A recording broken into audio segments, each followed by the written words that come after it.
जी, exercise 4.9 में questions हैं, solve the following systems of equations. जो सिस्टम ऑफ इक्वेशंस आपको गिवन है, आपने उन्हें सॉल्व करना है। तो क्वेश्चन नंबर 8 है इस एक्सरसाइज का, X square plus X Y is equal to 9, X square minus Y square is equal to 2। Question number 8 में ये दो इक्वेशंस आपको गिवन है, यानी ये एक सिस्टम है और इसे सॉल्व करना है। इसे सॉल्व करने के लिए क्या करेंगे, अब इन दोनों इक्वेशंस में पहले आप गौर करें कि एक्स स्क्वायर और एक्स स्क्वायर तो दोनों में प्रेजेंट है, लेकिन एक में वाई स्क्वायर वाली टर्म है और एक में एक्स वाई वाली टर्म है। तो इसलिए इसको सॉल्व करने के लिए हमें to balance constant term multiply equation 1/2 and equation 2/9 we get. यानी इसमें क्योंकि ये बाकी जो आपने किए थे सिस्टम, उसमें जो इक्वेशंस गिवन थी उनसे चेंज है, तो इसलिए इसको सॉल्व करने का तरीका भी चेंज होगा। इसमें बजाय इसके कि हम एक्स स्क्वायर या वाई वाली टर्म्स को करें, हम क्या करेंगे, हम कांस्टेंट टर्म्स, मतलब जो कांस्टेंट उसके एंड पे प्रेजेंट था उसको बैलेंस करने की कोशिश करेंगे। एक है 9 और एक है 2, तो 2 वाले को 9 से मल्टीप्लाई कर देंगे, नहीं इक्वेशन 2 को 9 से मल्टीप्लाई कर देंगे, और इक्वेशन 1 को जो है वो 2 से मल्टीप्लाई कर देंगे। जब हम ये मल्टीप्लाई करके इस तरह से लिख लिया, now subtracting equation 3 from 4।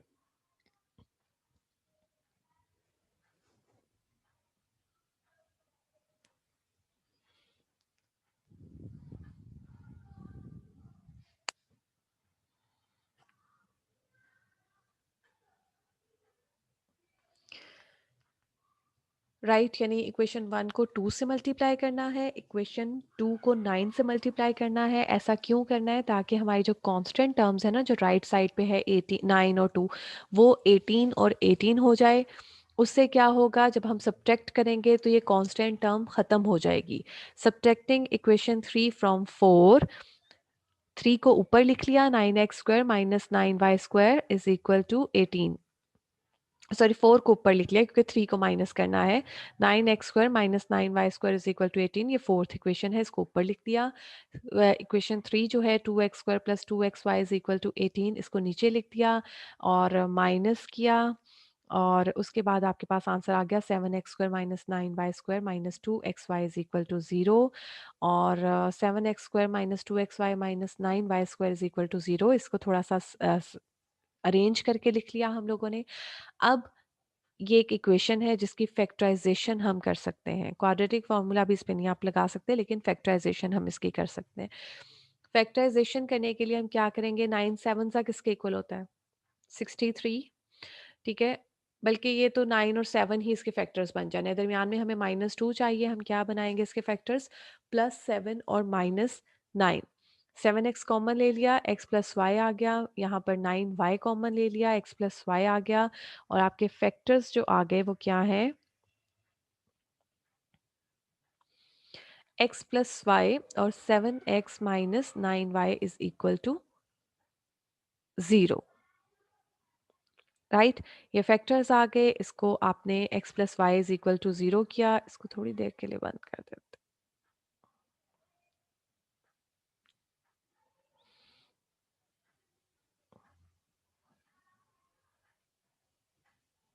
Ji. x plus Y is equal to 0 जब रखा तो x is equal to minus y आ गया, 7x माइनस 9y को भी 0 के इक्वल रख दिया, x is equal to 9/7y आ गया। दरमियान में लाइन लगाएं और इन दोनों को अलग अलग सॉल्व करते हैं। जब x is equal to minus Y था, तो इन दोनों में से, यानी इक्वेशन 1 जो आपको क्वेश्चन में गिवन थी, इक्वेशन 1 या इक्वेशन 2, उन दोनों में से एक में आप ये पुट करके सॉल्व करें। तो इक्वेशन 2 में यहाँ पर पुट किया हम लोगों ने उसको, Y square minus Y square is equal to 2, यानी 0 is equal to 2, which is not possible. इसका मतलब ये तो कंडीशन हो ही नहीं सकती। अब आ जाते हैं हम दूसरी तरफ, x is equal to 9/7y। If x is equal to 9/7y,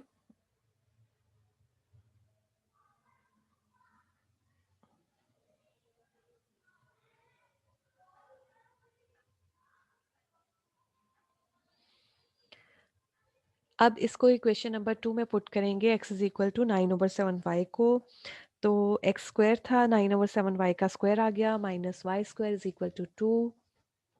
इसको सॉल्व किया 81/49 Y square minus Y square is equal to 2।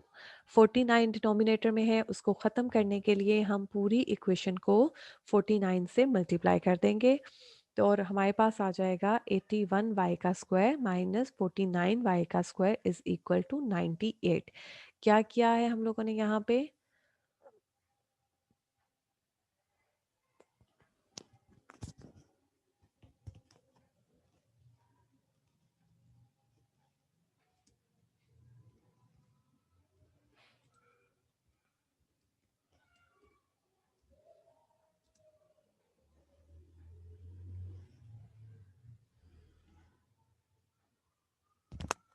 Right, ये दोनों साइड्स को 48 से मल्टीप्लाई किया है। उसके बाद आपके पास आ जाएगा 81 Y square minus 49 Y square is equal to 98। इसको सिंप्लीफाई किया तो 32 Y square is equal to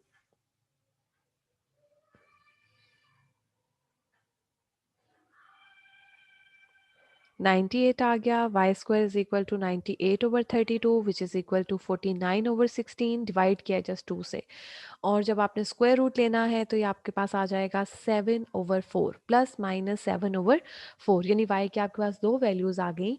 एक आपके पास आई -7/4 और दूसरी आई 7/4। अब x किसके इक्वल था? 9/7 y के। y की दो वैल्यूज पुट करके x की वैल्यू फाइंड करें। जब y इज इक्वल टू 7/4 था तो x आ गया 9/4। जब y इज इक्वल टू -7/4 था तो x आ गया -9/4। तो इस तरह से ये ऑर्डर्ड पेयर में x की वैल्यू हमेशा पहले लिखते हैं, कॉमा डालना है, y की वैल्यू बाद में लिखनी है। ये आपका एक पॉइंट बन गया, ऑर्डर पेयर बन गया। दूसरा क्या है?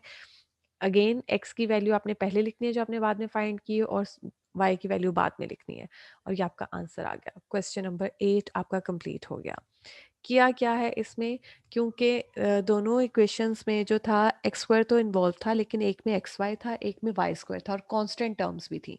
तो हमने इसमें क्या किया? कांस्टेंट्स को इक्वेट किया, बैलेंस किया, और उसके बाद उन्हें सब्ट्रैक्ट किया। उसके बाद उन्हें सब्ट्रैक्ट किया, और सब्ट्रैक्ट करने के बाद हमारे पास जो इक्वेशन बनी उसमें एक्स स्क्वायर वाई स्क्वायर और एक्स वाई वाली टर्म थी, उसकी फैक्टराइजेशन की। फैक्टराइजेशन करके ये हमारे पास दो फैक्टर्स बन गए। इनको इज इक्वल टू ज़ीरो रखा, और इसको सॉल्व करके हमने चेक किया। एक तो पॉसिबल ही नहीं था उसको सॉल्व करना, इसलिए हमने दूसरी वाली को सॉल्व किया। वाई की दो वैल्यूज़ निकाली, उसके कॉरस्पॉन्डिंग एक्स की वैल्यूज़ निकाली, और उसका आंसर लिख दिया। Clear?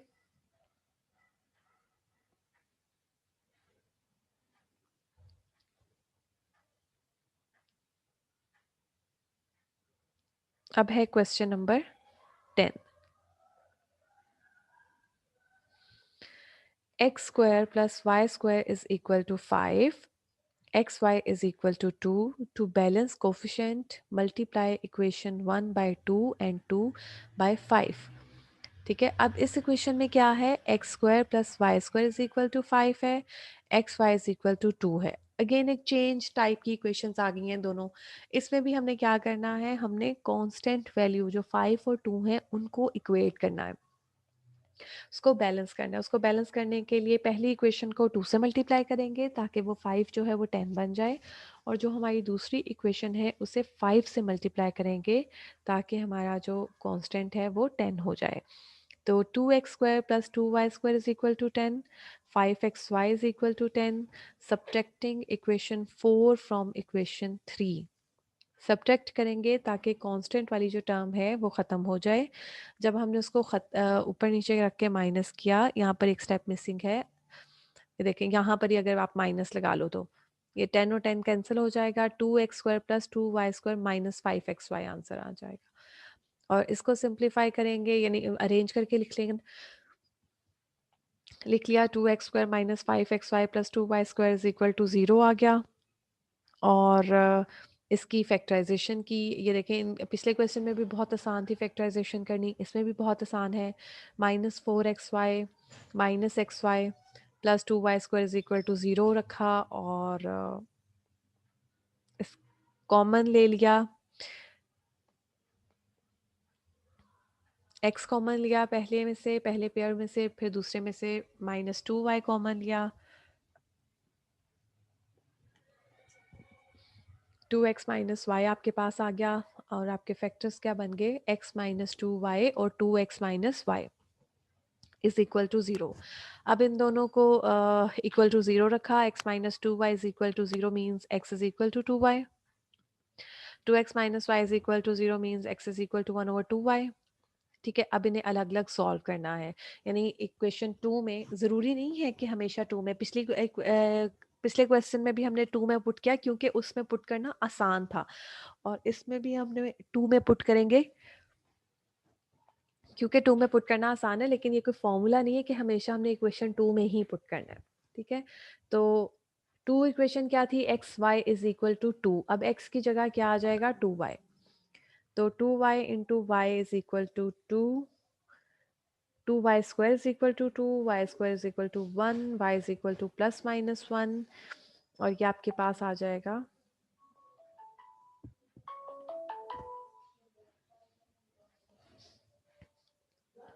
y is equal to 1 and y is equal to -1। अब इसके कॉरस्पॉन्डिंग x की वैल्यूज निकाल लेंगे हम, जब y 1 है तो x 2 आ जाएगा, तो हम पेयर कैसे लिखेंगे 2 1, और जब y -1 है तो x किसके इक्वल आ गया -2 के, तो हम कैसे पेयर लिखेंगे -2 -1। बस ये ध्यान रखना है कि x की वैल्यू पहले लिखनी है, y की बाद में लिखनी है, और जो यानी y की वैल्यू डाल के x की निकली है उन्हीं को इकट्ठा लिखना है, ऐसे नहीं लिख देना रैंडम उठा के। मैं बार बार हर क्वेश्चन में बात रिपीट कर रही हूँ, तो अब ये मिस्टेक ना हो आप लोगों की। ठीक है, ये दो ऑर्डर पेयर निकल आए हैं, इसको सॉल्व करके इस वाले हिस्से को, अब इस वाले हिस्से को सॉल्व करें। इसमें क्या है, x is equal to 1/2y। अब इक्वेशन 2 में इसको जब हमने पुट किया, इक्वेशन 2 क्या थी, x Y is equal to 2, x की जगह आ जाएगा 1/2y, y is equal to 2, y square is equal to 4, ये वाला 2 दूसरी साइड पे चला गया तो y square is equal to 4 आ गया आपके पास, and y is equal to plus minus 2, y is equal to 2 और एक y इज इक्वल टू -2। इसको सॉल्व करेंगे, x की जगह पे पुट करेंगे, x की दो वैल्यूज हमारे पास आ गई, when y is equal to 2 x is equal to 1, when y is equal to -2 x is equal to -1, और इनको यहाँ पर आपने ऐसे लिख देना है 1 2 और -1 और -2। ठीक है, क्वेश्चन आपका कंप्लीट हो गया, इतना ही करना था इसमें। इस एक्सरसाइज के क्वेश्चंस और फिर एक दफ़ा रिव्यू दे देती हूँ। इसमें हमने किए हैं टोटल 5 क्वेश्चंस, ऐसा ही है ना।